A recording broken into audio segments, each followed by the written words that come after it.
Багахан хэмжээний ухамсар гаргаж чадаагүйгээс болж өөрийнхөө болоод өрөөлийн амьдрал занал хийдэг хүмүүсийн тоо буурхан битгийл харин ч өдөр их тосом нэмэгцээр байгаа нь дэндүү харамсалтай. Согтуу жолоочийг ажил үүргээ дагуу зогсоож арга хэмжээ авсан төрийн цагтааг зөвтгөж ярихын ховрайдаг. Гэтэл согтуугаар жолоо барьсан зөвхөн ганцхан хүнийг саатуулан хөдөлгөөнд орохыг хориглоход цаана нь хичнээн хүний аймнаас аврагдаж гарч болшгүй ямар том аваар ослоо сэргийлж байгааг ухамсаргүй жолоочид мэддэгвэ. Согтууруулахундаа хэрэглээ тээвэр ирсэж жолоодж байгаа бодлол ерөөсөө сүүлийн үед ихсээд багасахгүй байгаа.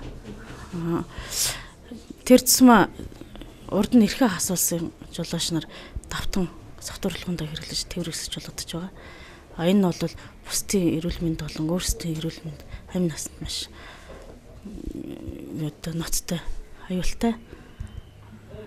Өөрсдөө ухамсарлахгүй ойлгохгүй. Энэ бол тоонд буурахгүй байнга ихсэж байгаа. Дунджаар хичнээн согтуугаар жолоо орж байгаа хүмүүс харагдаж ирж байгаа. Дунджаар өдөрт нэг 10 орчим.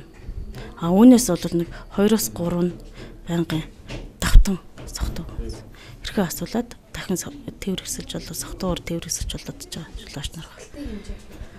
Согтолтын хэмжээ бол ихэвчлэн нэлээ их. Зарим нь бол бүр үлээх чадваргүй тасарсан. Үлээх чадваргүй хүмүүс байдаг. Өнөөдрийн байдлаар зөвхөн Баянгол дүүрэгтлэхэд нэг шөнийн дотор 10 гаруй согтуу жолооч баригдан ирдэг байна. Үүний 2-4 хүн нь давтан үлдсэн байдаг бөгөөд эрхээ хасуулсан хүмүүс байдаг байна. Нийслэл хот маань 9 дүүрэгтэй гэж үзэхэд хотын хэмжээ нэг шөнийн дотор 90 гаруй хүн согтуугаар жолоо барин замын хөдөлгөөнд оролцож байгаа юм а. Энэ тоон зөвхөн замын цагдаагийн газарт бүртгэгдсэн тоо бөгөөд үүний цаанд бүртгэгдээгүй хичнээн хүн согтуугаар замын хөдөлгөөнд оролцож бид бүхний амьдралыг эрсдэлд оруулж байгаа нь тодорхойгүй юм а.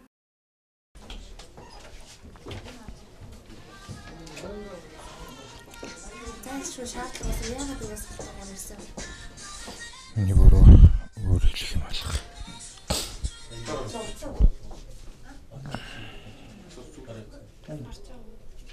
Тэрхээ асуултсан гэж байна. Тэрхээ асуултыг надад ингэж асуугаарай.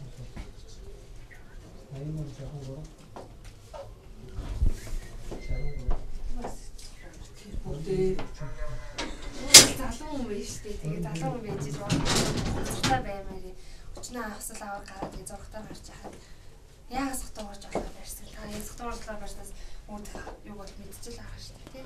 Нүг байрны голдол тавих гэж байгаа л тэгэл зогтоод байна. Замаас. Үгүй бага. 8 сар л болж байна. Согтууруулах бодис сэргэлсэн хүн өөрийн ухаангүй болсон байдаг тул түүний ойр дотын найз нөхөд хийгээд гэр бүлийн хүмүүс нь согтуугаар замын хөдөлгөөнд оролцуулахгүй байх хэрэгтэй байдаг. Гэтэл өнөөдөр согтуу жолоочийн дэргэд өөрийнхөө амь насыг хүртэл эрсдүүлэн байж сууж явах иргэн цөөнгүй их байгаа юм а. Үүнээс үдэн жижиг ослоос ахуулаад эрдэнэт хүний амь насыг хохироосон хэрэг гарах нь ихсээр байгаа юм. Иймд Баянгол дүүргийн замын цагдаагийн газраас нийт замын хөдөлгөөнд оролцогчд болон нийслэлийн иргэн бүр согтууруулахундаа хэрэглэж мансуурсан үедээ жолоо барихгүй байх, мөн согтууруулахундаа хэрэглэсэн найз нөхөд гэр бүлийнхээ үнийг замын хөдөлгөөнд оролцуулахгүй байхыг анхааруулж байна.